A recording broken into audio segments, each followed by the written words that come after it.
Hello friends मु सुरभि आपण मैंने वेलकम कर मो चैनल ओडिया ब्लॉगर सुरभि को। तो फ्रेंड्स आपण मैंने केमिति अच्छे आशा करें आपण मैंने समस्त भल थे आपण दिन आहरी भलरे कटू बहुत बढ़िया बढ़िया टिप्स आपण आनी मु। तो चलतु देखा। तो वीडियोटी स्टार्ट करने पूर्व कहीदे जदि वीडियोटी आपको मोर भल लगे तो लाइक करूँ कमेंट करूँ और फ्रेंड सर्कल सागर सेयार करूँ। पाखे थे बेल आइकनटा क्लिक कर दिंतु जहाँफल वीडियो आपको फटाफट सब पहुँचीज। आउ जो मैंने मो चैनल नुआ अच्छा तो सब्सक्राइब करने को जमा भूलें। तो चलतु देखी ना टिप्स गुड़िक। तो फ्रेंड्स आपण मानू को टिप्सटा सब भल लगे प्लीज कमेंट रे कहे। मोर फर्स्ट टिप्सटा हूँ घी उपर। शीत दिने आमर घीटा हार्ड हो जाए था तो आम यूज करना। तो आम कौन करवा चामच एमती निआरे टी देखीदे सी तातीगला आम जो घी जो डबारे आम देदेबा देखिए सांगे सांगे मेल्ट हो। घी को आपण मैंने 4-5टा लवंग देदेवे आ कभर करके बहुत दिन पर्यंत स्टोर कर रखिपारे। आमर नेक्स्ट टिप्सटा हूँ सोरिष उपर। सोरिष को आम केमती भलसे पेस्ट करें मुझे ट्रिक्सटा आपको आज कहि। देखो आम जिते भी सोरिष को पेस्ट करूँ ता पूर्व आम पानी को भिजे ही पेस्ट करूँ कि आपण मैंने पानी न भिजेकी फास्ट को सुखारे जमती अच्छी फास्ट पाउडर करदे।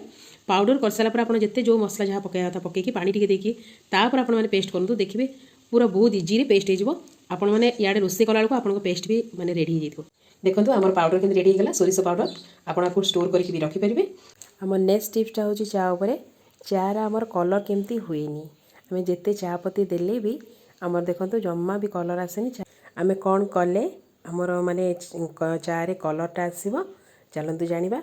आम जो चा बनाऊ आम चा पत्ती देखो एमती पूरा साइड साइड होकिनी सब लगी जाए। तो आम कौन करवा चामच बाटे सब चारिपटा को आम क्लीन करदे आ चा ही चा पत्तीटा को पकईदे बार बार ताकू घांटा जहाँफल कि से फुटो भल कि आपणकर चा भी बढ़िया कलर आसब। आमर नेक्स्ट टिप्सटा हूँ आम जो सब जिनस आसूँ तार सब स्टिकर केमती छाड़ब इजी रे पूरा। तो आम कौन करवा चलते जो आम स्टिकर लगी निआरे टी आगे फास्ट देखीदेला देखिए आप धीरे धीरे छड़ेबे से आराम से तार पूरा बाहर जीव किसी भी दाग रही।